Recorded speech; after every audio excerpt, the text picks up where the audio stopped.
Hey everyone, so in today's video, I'm gonna be going over the 4 biggest email design mistakes brands make and what to do instead, because email designs are, of course, one of the most important aspects when it comes to having great email marketing.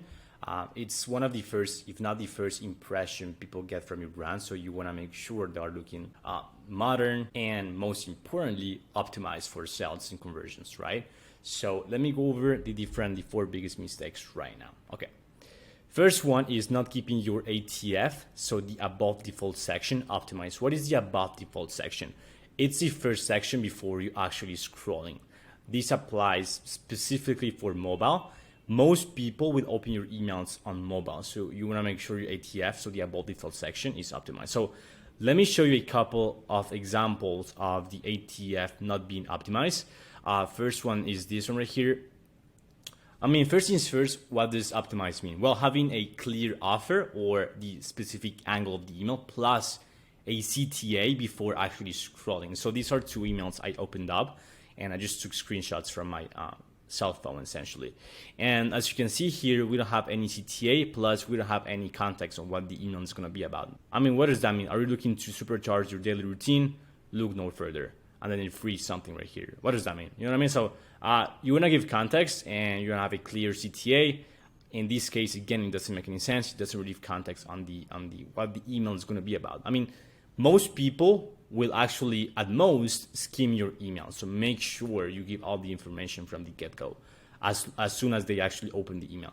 Same thing here. What does that mean? Like cover stories. You don't have anything here. So the ATF section must be optimized. So here we have 3 examples of great emails where you can definitely see all the offer, what the email is about, the specific angle, and plus a CTA before actually scrolling down. Okay, 3 examples here from Apology, a skincare brand, status, and then of course the good old magic spoon as well. As you can see here, these 2 have a Memorial Day offer, CTA, clear what the offer is about, and then here we have another offer right here, which is not Memorial Day, but again, pretty straightforward, and you can understand what the email is about just before scrolling down, which is the most important thing. And again, most people will not scroll down and will not read in detail. If anything, this is probably the biggest mistake brands make, so make sure your ATF about default section is optimized. Second one is using low quality imagery. So I couldn't find examples from the brands that I'm following using low quality imagery, but this is pretty straightforward. Again, just use high quality imagery. You want to make sure your images, whether they are lifestyle photos or products on white background, they are showcasing your products and brand in a very high quality way. Again, this is the first impression people get, and it speaks volumes.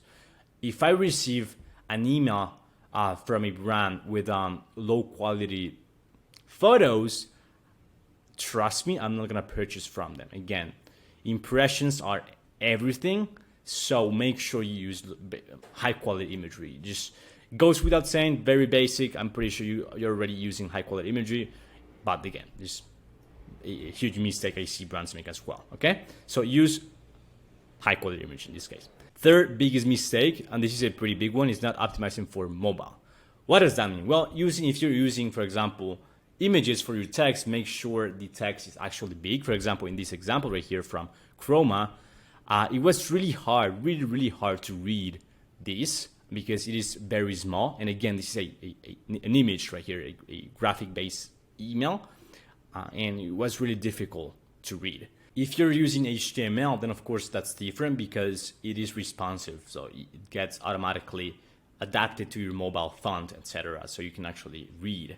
But in this case, again, this is a graphic-based email and it was really difficult to read. So if you're using an image with text, make sure this is big enough, okay? That's one. Second thing is this is the same mistake. Again, this was really hard to read. Well, impossible to read in my phone. Plus the ATF is not optimized. What does all of these mean? I don't know, whatever. And then here, even though the contrast was great because it's kind of a green and white on dark background, it was easy to read. However, it was kind of on the small side of things on the font side. So And then here, same thing, extremely small. And then too many things going on here. I'm pretty sure this was on purpose. But again, here, extremely small. Yeah, the font was not big enough, really hard to read on my mobile. Okay, so make sure you're optimizing your emails for mobile. Again, use larger fonts if you're using an image with text. Second is make sure you don't cram many things together. You have some white space and some space between the elements, so it flows better and it is easier to read. Okay, and then make sure you also use a one column layout instead of like having multiple columns. Otherwise, it's going to be really hard again to read, and yeah, impossible to read, to be honest. Okay. Fourth biggest mistake I see is not optimizing for dark mode. For example, in this case, we can definitely see the contrast.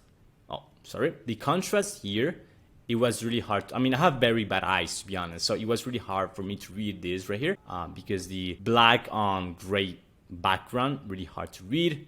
And that green as well, and this is because of dark mode automatically.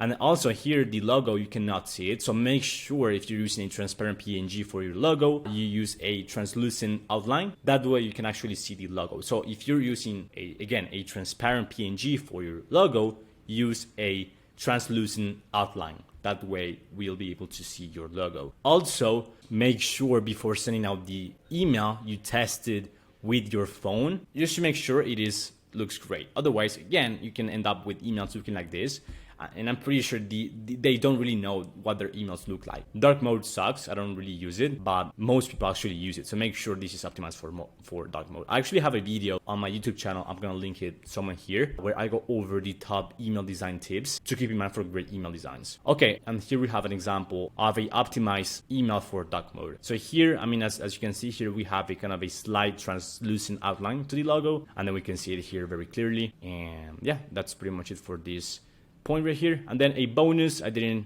is kind of a bonus that I added at the end, is having too many elements crammed together and not using enough white space. And this actually ties back to not optimizing for mobile. It's just having too much stuff together where it becomes overwhelming, and you cannot follow everything and just basically get out of here and just close the email, if that makes sense. And just get to the next email because there's too much stuff going on here, as you can see. And yeah, just make sure you use enough white space and you don't have many things crammed together. Just make it flow better. Again, use some white space. You don't really need to have a lot of text. Most people don't read your emails and won't even read them because people don't read. It is what it is. But yeah, that's pretty much it. So thank you so much for watching. If you're running an e-commerce brand doing over 100K per month right now, and you want a reliable, high-performing e-marketing team with actual professionals, then please reach out to me. I'm going to leave a link to my calendar below. So feel free to book a time that works for you. We can go over your Klaviyo account, a specific plan of attack. We can do a Klaviyo audit of your account and see if we can work together. So yeah, thank you so much for watching, and I'll see you in the next one. Bye.